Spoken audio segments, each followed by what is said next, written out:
네, 가슴명상센터 원장 하트러브입니다. 음, 그리스도 보좌에 대해서 좀 설명을 드리고 있는데요. 우선 그리스도라는 말이 정확히 의미적으로 무엇을 뜻하느냐 아는 게 대단히 중요한데, 그리스도라는 거는 하나님이 있죠. 하나님이 우리 안에 들어와 있을 때는 그를 특별한 호칭으로 또 그리스도라고 그러는 거예요. 인간 안에 들어와 있는 하나님, 그 그리스도라고 그래요. 그래서 우리는 하나님을 우리 안에 들어와 있는 그리스도를 통해서만 하나님을 볼 수가 있어요. 뜻이 명확해지죠. 그래서 이러한 그리스도라는 뜻을 정확히 모르면 기독교를 볼 수가 없어요. 자, 그러한 인간은 체험과는 별도로 또 어떤 개념이 있어야지 그 개념에 근거한 체험을 하는데, 그래서 이제 바른 개념이 대단히 중요한 거죠. 그래서 일체 모든 것이 생기기 이전의 공의 자리에서는 알아차림만 있다. 체와 용에서 체만 있고 용은 없다. 그런데 거기에서 어떠한 동그란 원이 하나 생겼다고 상상을 해보세요. 근데 그것이 140억 광년의 그런 원일 수도 있어요. 그런 지름을 갖는. 그러면 이제 드디어 안과 밖이 생기죠. 원 안과 원 밖. 그러면 원 안에 있는 공들은 그때부터 착각을 일으키기 시작을 해요. 즉 그것이 나라고 생각을 한다고요. 그런데 이 원 안이나 바깥이나 공은 똑같은 공인 거예요. 그러면은 이 형태를 가질 때, 그 형태 안에 있는 공은 그 형태를 자기라고 생각하는 거예요. 그러니까 우리 인간도 형태를 갖고 있잖아요. 그러면은 인간 밖에 있는 공이나 인간 안에 있는 공이나 똑같은 공인데, 인간 안에 있는 공은 그걸 나라고 생각을 하면서 그 아상을 갖기 시작하는 거예요. 그런데 이 인간 이전에 태초의 형태를 가진 존재를 그걸 하나뿐이 없으니까 그걸 하나라고 그러는 거야. 하나. 비교 대상이 없잖아요. 우리 인간은 나 외에 너도 있지만 이 하나는 오로지 하나뿐이 없어요. 그래서 나라는 생각은 있지만 경험을 할 수가 없다고요. 그래서 이제 자기 안에 또 경계를 가진 존재들을 또 만드는 거예요. 이러한 그 반복을 계속하면서 인간이 나오고, 인간 안에도 또 60조개라고 하는 세포가 형태 안과 밖에 구분이 있는 존재죠. 또 나눠지는 거예요. 세포 안에도 또 또 엄청난 또 세계가 또 나눠지죠. 밀입자까지 이제 들어가 보면 원자서부터 해가지고 이것도 또 안과 밖이 구분되는 존재들이란 말이에요. 그런데 중요한 거는 이렇게 인간이 되기까지 해서 우리 인간에는 공도 들어와 있는 거죠. 당연히 개념적으로 잘 느껴보세요. 그 다음에 최초의 나라고 하는 그 하나님도 우리 인간에 들어와 있는 거예요. 왜? 그 큰 원 안에 있기 때문에 우리가. 그런데 그것이 밖에서 있는, 그러니까 그 하나님이라는 존재가 140억 광년의 이제 그런 큰 존재도 있으니까 그걸 이제 하나님이라고 그런다면 개념적으로 그러한 존재는 내 안에도 있고 내 바깥에도 있는 거예요. 그래서 우리는 보통 그것을 바깥에 있는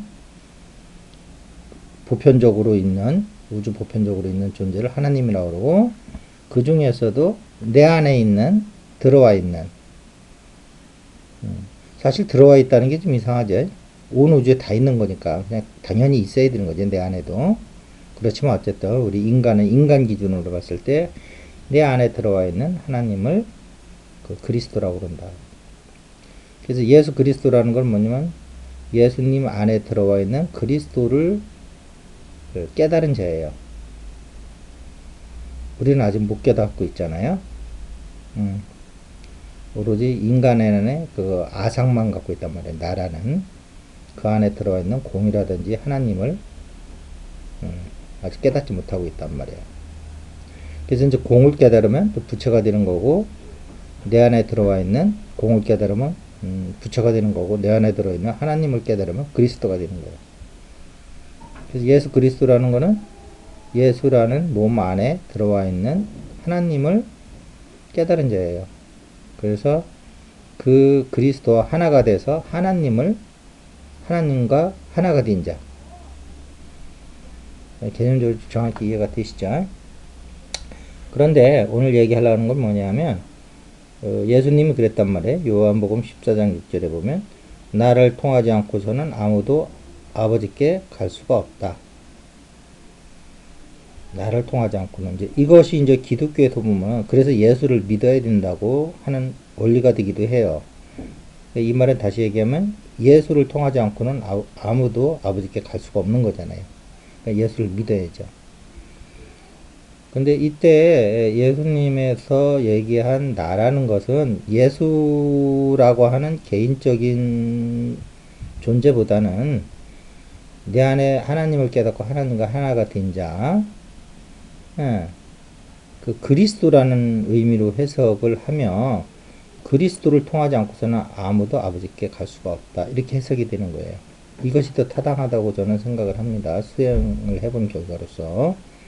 그래서 이때는 뭐냐면 예수님 이후로 하나님과 그렇게 하나가 돼서 그러한 그 하나님 의식 차원으로 올라간 존재들이 아직 안 나타나고 있잖아요.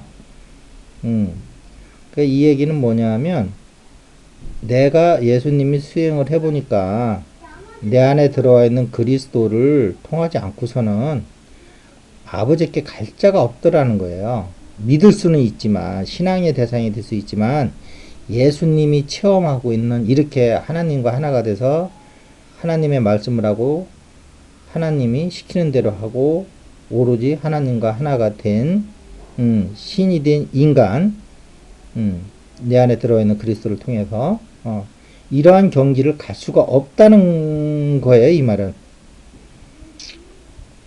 자, 그래서 그 성인들이 한 말은 그 각자 자기 수준에서 해석을 하고 그 수준에 맞춰서 받아들이고 이제 하는 것은 뭐 어쩔 수가 없는 현상인데요.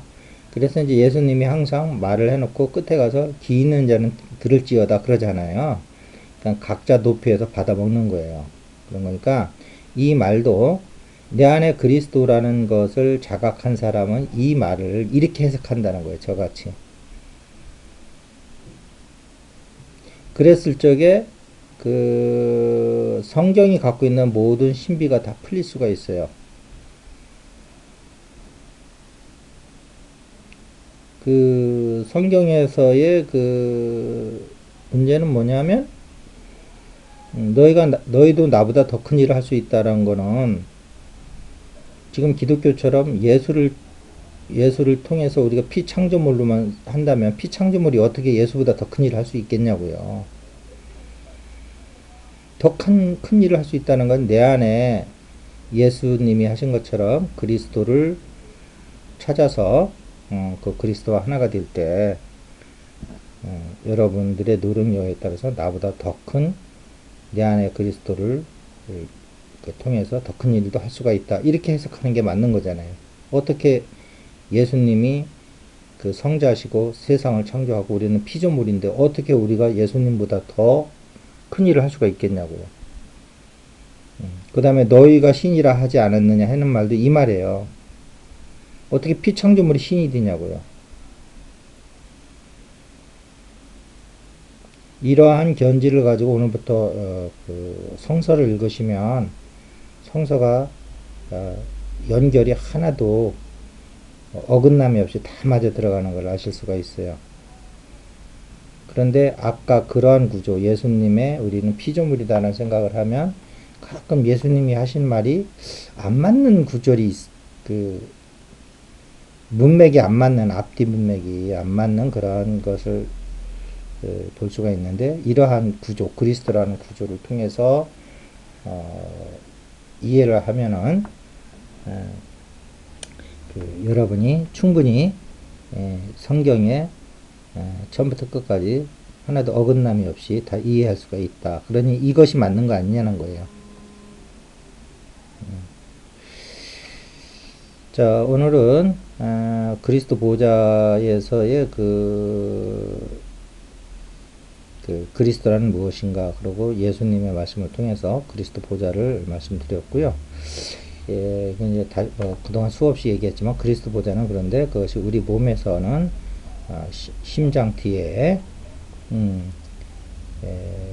있고요. 그걸 통해서 우리가 하나님과 만날 수가 있다. 그래서 모든 수행은 우리 몸 안에서 이루어지는 거예요.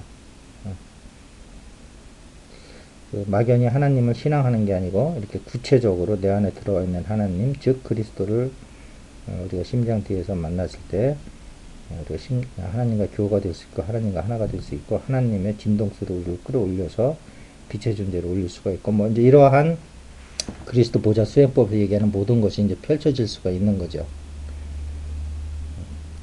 자, 여러분의 많은 공부를 기대하면서 오늘 이것으로 마치겠습니다. 감사합니다.